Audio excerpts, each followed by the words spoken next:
Story 1. It was supposed to be just another carefree summer weekend.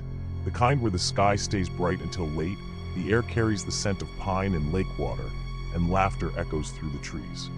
Four friends, Liam, Aaron, Noah, and Sophie, pitched their tents by the edge of Lake Bottom, a mirror-still body of water tucked deep in the Finnish wilderness.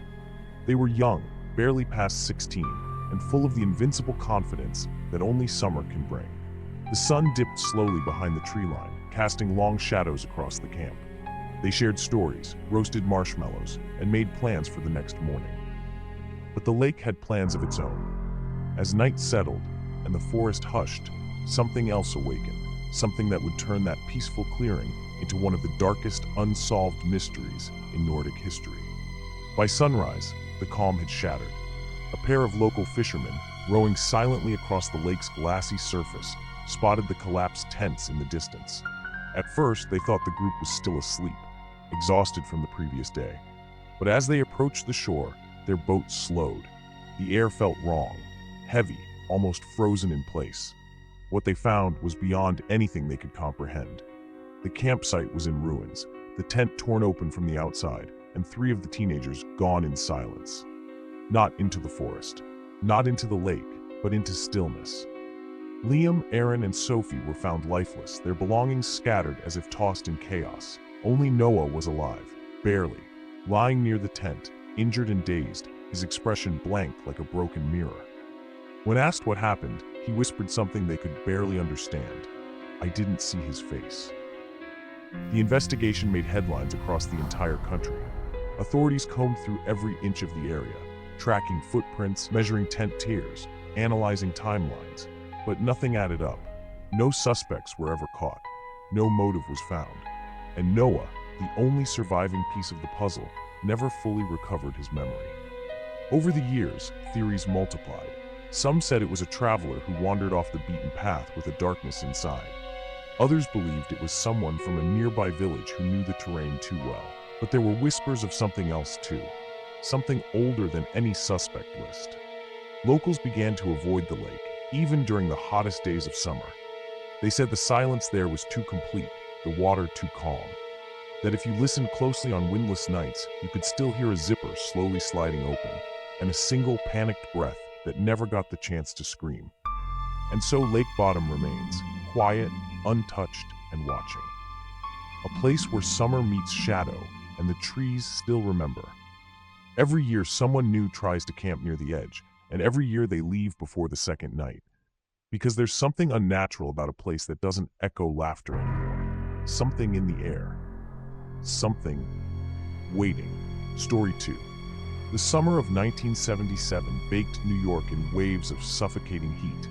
Blackouts swept through the city like a curtain of shadow, plunging entire neighborhoods into darkness. But while chaos unfolded in the streets, far away in the wooded calm of upstate, something far more sinister was unfolding. Quietly, without sirens, without headlines. Camp Echo Pines, a small and aging summer camp nestled between pine-covered hills and a glassy lake, had welcomed a group of teenagers for their yearly retreat. It was the perfect escape. No traffic, no noise, just the hum of cicadas and the crackle of firewood. That Friday, the group laughed, swam, and wrote postcards home. By midnight, the camp was silent. Stars overhead, tents zipped shut, flames dying down into amber coals. But when the sun rose, not a single soul stirred. Every cabin was empty, every tent still standing, the fires still warm. Rescue teams arrived quickly, followed by local police, rangers, and volunteers. They combed the surrounding forest, dragged the lake, brought in dogs and even helicopters. Nothing. No footprints leading out. No signs of panic. Not a single shoe, note, or broken branch. It was like the campers had been gently lifted out of reality. All that remained was a strange symbol, etched in stone at the water's edge, 3 sharp lines crossing over a perfect circle. Investigators photographed it, mapped it, analyzed it, but no known culture or language matched the carving. Eventually, the case faded, buried under layers of bureaucracy and unsolved mystery. The camp was closed, the cabins left to rot, and the lake, locals began calling it the Mirror, because no matter what time of day, its surface refused to ripple, even in the wind. 5 years passed, then 10. Then in the early 90s, a man was admitted into a psychiatric institution in upstate New York. He was found wandering a rural road barefoot, mumbling and dehydrated. No ID, no memory. But after weeks of silence, staff uncovered a name tattooed on his shoulder, Riley Beck, one of the campers who vanished that night. His mind was broken, fragmented like cracked ice. He didn't speak much, but when he did, it was always the same phrase, repeated in a voice that didn't quite sound like his own. He lives in the water. Over and over, day after day, until one morning, he simply stopped, sat in the corner, smiled, and never spoke again. To this day, Camp Echo Pines remains untouched. Locals avoid it. Animals refuse to cross its perimeter. Some hikers say they've heard laughter by the lake, soft and distant, as if coming from beneath the surface. Others say they've seen flickers of lantern light between the trees. But no one stays past sundown, because everyone in that region knows the same old story. The night that camp fell asleep and never woke up. Story 3: Summer in Minnesota has a way of lulling people into a sense of peace. Long days wrapped in golden light, the hum of insects in tall grass, and lakes so still they reflect the sky like polished mirrors. In July of 2003, the Carter family, Michael, Dana, and their 10-year-old daughter Lily, rented a lake house near Mill Lacs, eager to escape the noise of city life. The house was old but charming, with white shutters, a creaky dock, and pine trees swaying gently all around. It was the kind of place you'd find on the cover of a vacation brochure. On their first night, everything was quiet. Too quiet. No birds, no breeze, no distant motors on the water. Just the groan of old wood settling and a strange, wet smell they couldn't quite place. Still, they settled in. For a while, things felt almost normal. Then the sounds began. Faint scratching behind the walls, rhythmic and constant, like tiny fingers dragging along old plaster. At first, they blamed it on mice, or maybe the wind. But the noises grew bolder. One night, while reading on the couch, Dana swore she heard a voice whisper her name from the basement door. Soft, childlike, and unfamiliar. Michael checked, of course, found nothing. But Lily started waking up crying, saying someone was calling to her from under the floorboards. And every morning, the family dog, once playful and calm, refused to go near the stairs. Then came the storm. Lightning carved the sky in violent flashes, and the power blinked out. The Carters lit candles, huddled together, trying to ignore the feeling that they weren't alone in the house anymore. Then, silence. Lily was gone. They found her an hour later, floating alone in the family's small rowboat, tied to the dock, soaked, barefoot, shivering, eyes wide and empty. She couldn't say how she got there. Couldn't remember anything. But when Michael brought her inside, something even worse waited for them. The living room floor, solid oak, weathered by time, had been carved. Dozens of names etched deep into the wood, forming tight spirals and jagged rows. Names they didn't recognize, except one, Lily Carter. Her name in block letters carved clean and straight. And beside it, a date, etched 2 weeks before they ever arrived. They left that night, never returned.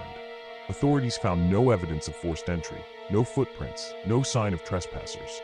The names were photographed, studied, but none matched local records. As for Lily, she eventually began speaking again, but only in dreams. She'd sit up in bed, eyes open, and whisper into the darkness. He needed someone to call his name. The house still stands on the edge of the lake. Locals say the windows fog up from the inside, even on hot days. And if you stand near the dock on a windless night, you might hear it too, a soft creak from the basement, followed by a single breath that doesn't belong to you. Story 4. They were supposed to be back by Sunday. 3 best friends, Jenna, Claire, and Avery, set off into the San Juan National Forest in the summer of 2014, armed with a borrowed tent, trail mix, and a brand new GoPro. It was the kind of trip meant for selfies, campfire stories, and laughter echoing through the trees. They texted family before heading in, just a quick weekend getaway, nothing crazy. The weather was clear, the trail well marked, and the forest thick with pine and silence. But Sunday came and went. No calls, no messages, just an empty parking lot where their car waited under a blanket of pine needles and a growing silence that felt less like absence and more like warning. By Monday morning, search teams were deployed. Helicopters scanned the canopy, dogs traced the paths, volunteers combed every trail, but the forest gave nothing back. For days, they found only fragments, A water bottle here, a scrap of tent fabric there, nothing concrete, nothing connecting. Then on the sixth day, a ranger found something, half buried in a bed of roots, nearly 30 feet off the main trail. A GoPro, caked in dirt, battery long dead. The footage was extracted and reviewed by authorities first. What they saw was never officially released, but leaks, as they always do, made their way online. The video begins like any other. Laughter, trail markers, camp setup, the girls joking about ghost stories. But by hour 2, things shift. The footage becomes shaky. Panicked breathing takes over. Branches whip past the lens. Jenna's voice yells, "Don't look at it, don't turn around." Claire screams. Avery's voice cracks. "He only sees you if you stare." And then static. Moments of color distortion. Warp time.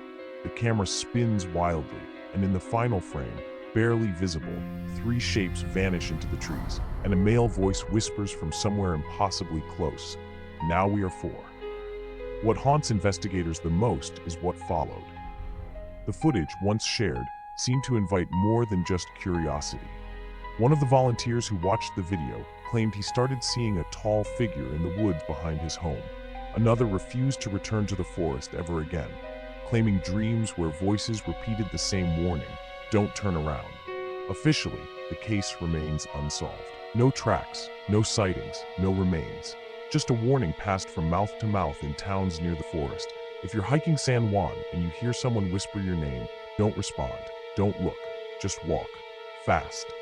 And so the trail where they vanished is now unmarked. Locals call it the silent loop. Rangers won't map it. Hikers don't ask. Because in a forest that vast, with shadows that deep, some echoes are better left unanswered. And some stories aren't stories at all.